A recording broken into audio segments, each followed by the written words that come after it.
Assalamualaikum warahmatullahi wabarakatuh. Perkenalkan, nama saya Rinita Kairunisa, NIM 2104110010 dari jurusan Sosial Ekonomi Perikanan.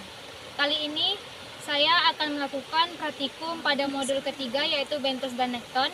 Asisten dosennya yaitu Bang Gale Suryo dan dosen pembimbingnya Bapak Nur Al-Fajri. Sekian, terima kasih.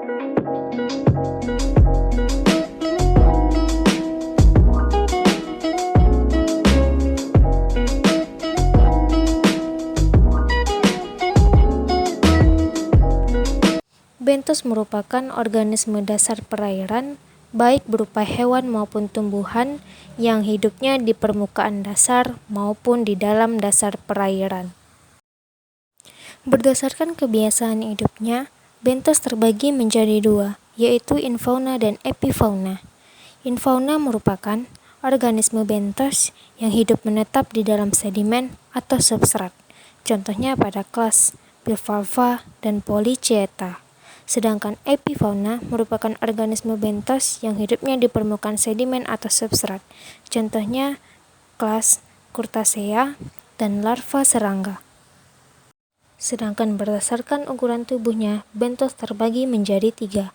Yang pertama, makrobentos, ukurannya besar dari 2 mm. Selanjutnya, myobentos, ukurannya 0,2 sampai 2 mm. Dan yang ketiga, mikrobentos, ukurannya kecil dari 0,2 mm. Ada 3 macam metode bentos. Yang pertama, metode tangkap segera.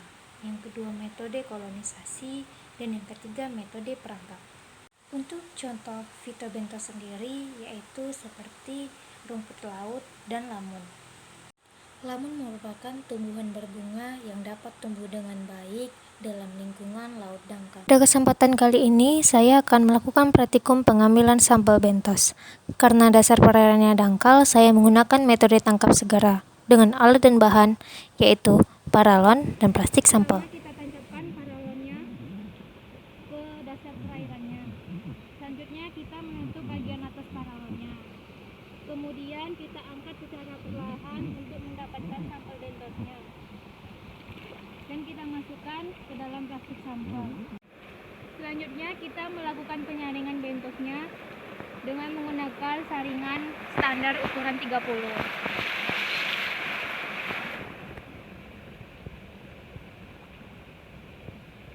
Berikut proses penyaringannya.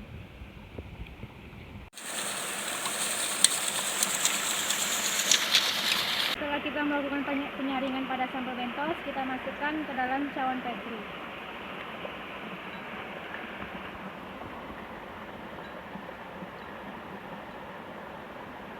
Selanjutnya kita melakukan pengamatan ke laboratorium dengan menghitung kelimpahan, nilai indeks keragaman, indeks dominasi, dan indeks keseragaman.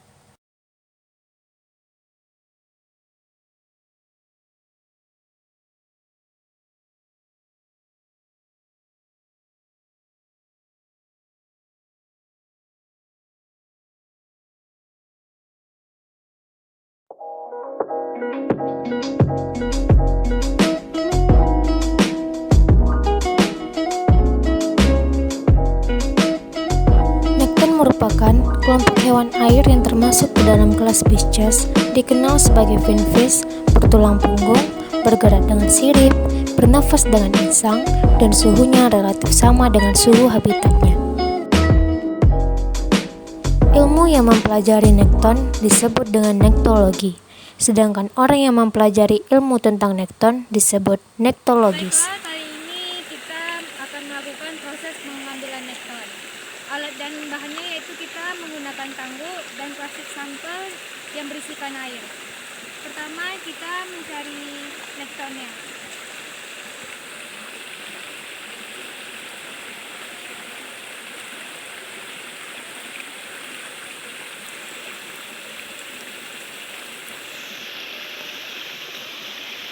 Selanjutnya, nekton yang kita dapatkan, kita masukkan ke dalam plastik sampel.